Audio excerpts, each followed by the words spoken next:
Hello বন্ধুরা, তোমরা সবাই কেমন আছো? আশা করি ভালো। আজ লজ্জাবতী গাছ নিয়ে একটি প্রতিবেদন তৈরি করার চেষ্টা করছি। এই যে দেখো, এটা হলো লজ্জাবতী গাছ। এই গাছটি লাজবন্তী নামেও পরিচিত। লজ্জাবতীর বোটানিক্যাল নাম বা বৈজ্ঞানিক নাম মিমোসা পুডিকা। এই গাছের বিশেষ বৈশিষ্ট্য ও গুণ থাকায় যে কোনো গাছ থেকে এই গাছটিকে আলাদা করা যায়। এটি এক ধরনের কাঁটাযুক্ত উদ্ভিদ।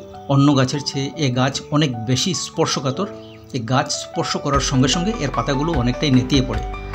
তবে লজ্জাবতী গাছ শুধু লাজুকই নয়, এর আছে অনেক গুণ। চলো তাহলে জানার চেষ্টা করি এই গাছের উপকারিতা সম্বন্ধে। আয়ুর্বেদ শাস্ত্রে লজ্জাবতীর নানামুখী উপকারিতার কথা উল্লেখ রয়েছে, যেমন কফ দূর করতে, নাক ও কান থেকে রক্ত পড়া বন্ধ করতে, ডায়রিয়া, প্রদাহ, জ্বালাপোড়া, আলসার, কুষ্ঠ ইত্যাদি রোগ থেকে মুক্তি পেতে লজ্জাবতী গাছের ব্যবহার করা হয়। শ্বাসকষ্ট, অর্শ বা পাইলস, পেট ফাঁপা, বদহজম যে কোনো ক্ষত সারাতে এই গাছের রস ভীষণ কাজ দেয়। এছাড়া যাদের দাঁত ও মাড়িতে সমস্যা আছে তারাও লজ্জাবতী গাছের মূল পরিষ্কার করে জলে সেদ্ধ করে সেই জল দিয়ে কুলোকুচো করে উপকার পেয়েছেন, এমন তথ্যও রয়েছে।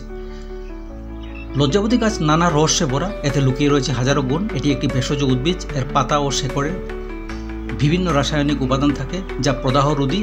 এতে অ্যান্টিঅক্সিডেন্ট রয়েছে। লজ্জাবতীর পাতা ও শেকড়ের রস বের করে ক্ষতস্থানে লাগালে তা দ্রুত শুকাতে সাহায্য করে। একটি প্রতিবেদন থেকে জানা গেছে এর মূলের গুঁড়া দইয়ের সঙ্গে মিশিয়ে খেলে ডায়রিয়া এবং রক্ত আমাশয় উপশম হয়। কাশি হলে লজ্জাবতীর মূল বেটে খেলে আরাম পাওয়া যায়। ত্বকের বিভিন্ন সংক্রমণ ও প্রদাহে লজ্জাবতীর পাতা বেটে লাগালে উপকার পাওয়া যায়। এটি পেটের বিভিন্ন সমস্যাতে উপশমকারী হিসেবে কাজ করে। লজ্জাবতী গাছের ব্যবহার নিরাপদ, তবে ব্যবহারের পূর্বে অভিজ্ঞ কারো পরামর্শ নেওয়া উচিত। লজ্জাবতী গাছ দক্ষিণ এশিয়ার বিভিন্ন অঞ্চলে স্বাভাবিকভাবেই জন্মে। এটি ছুলেই লজ্জা পায়, এই বৈশিষ্ট্যের জন্যই সবচেয়ে পরিচিত। পাতায় হাত লাগলে বা সামান্য নড়াচড়া অনুভব করলেই এর পাতা গুটিয়ে যায়। এ কারণে অনেকে এটিকে লাজুক গাছ বলেও জানেন। এই উদ্ভিদটি সাধারণত ছোট আকৃতির হয়ে থাকে। এর ফুল গোলাপি বেগুনি রঙের হয়, গোলাকার আকৃতির এবং তুলার মতো দেখতে হয়। বীজের মাধ্যমে এটি ছড়িয়ে পড়ে এবং বছরের পর বছর নিজে থেকেই জন্মে। লজ্জাবতী গাছ সাধারণত শুকনো জমি, পথঘাটের পাশে বা পরিত্যক্ত স্থানে জন্মে। এটি সূর্যলোকপ্রিয় উদ্ভিদ হলেও আংশিক ছায়াতেও টিকে থাকতে পারে। এই উদ্ভিদটি প্রাকৃতিকভাবে অগুছালো জায়গায় জন্মালেও এর ভেষজ ঔষধি গুণ অসাধারণ। তাই বর্তমানে অনেকে নিজের বাড়িতেই ছোট বাগানে বা টবে এটি রোপণ করে থাকেন। এর শেকড়, পাতা, ফুল তিনটি অংশই ভেষজ হিসেবে ব্যবহৃত হয়। একটি প্রতিবেদন থেকে জানা গেছে লজ্জাবতীর মূল ও পাতা থেকে তৈরি করা পেস্ট ফোড়া, ব্যথাজনিত ফুলা ও অস্থিসন্ধির ব্যথায় ব্যবহৃত হয়। কেউ কেউ হাঁটুর ব্যথা বা কোমর ব্যথার ক্ষেত্রেও উপকার পেয়েছেন। লজ্জাবতী গাছের গুঁড়ো শুকিয়ে নারকেল তেলের সঙ্গে মিশিয়ে মুখে লাগালে তা অ্যান্টিসেপটিক হিসেবেও কাজ করে। মেয়েদের সাদাস্রাব, অনিয়মিত মাসিক বা অতিরিক্ত রক্তপাত সমস্যায় লজ্জাবতীর পাতা সেদ্ধ করে খেলে অনেক উপকার হয় বলেও জানা গেছে। নিয়মিত এর পাতার রস গ্রহণ করলে রক্তের টক্সিন কমে, র্যাশ বা স্কিন অ্যালার্জি প্রতিরোধ হয়। এটি একটি প্রাকৃতিক ডিটক্স উপাদান হিসেবেও পরিচিত।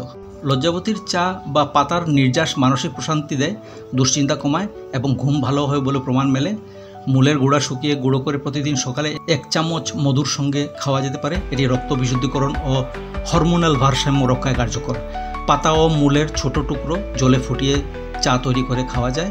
দিনে একবার এই চা খেলে অনিদ্রা, মানসিক চাপ ও মেনস্ট্রুয়াল সমস্যার উপকার পাওয়া যায় বলেও জানা গেছে। লজ্জাবতী গাছ প্রাকৃতিকভাবে বেড়ে উঠলেও সঠিক নিয়মে এর চাষ করলে ঔষধি গুণের পরিমাণ ও গাছের স্বাস্থ্য ভালো থাকে। যারা বাড়িতে ছোট গাছ লাগিয়ে ভেষজ বাগান করতে চান তাদের জন্য এটি একটি দারুণ বিকল্প। লজ্জাবতী গাছ আমাদের চারপাশে থাকা এক বিস্ময়কর ও অমূল্য ভেষজ সম্পদ।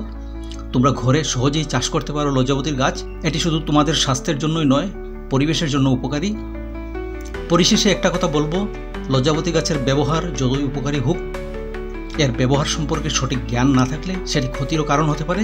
তাই এটি গ্রহণের আগে অবশ্যই বিশেষজ্ঞদের পরামর্শ নেওয়া উচিত। ভেষজ বিক্রেতা বা আয়ুর্বেদিক চিকিৎসকের সঙ্গে পরামর্শ করেই খাওয়া বা এটির ব্যবহার করা উচিত। তাহলে এই প্রতিবেদনটি তোমরা দেখতে থাকো, ভালো থাকো, সুস্থ থাকো। জয় হিন্দ।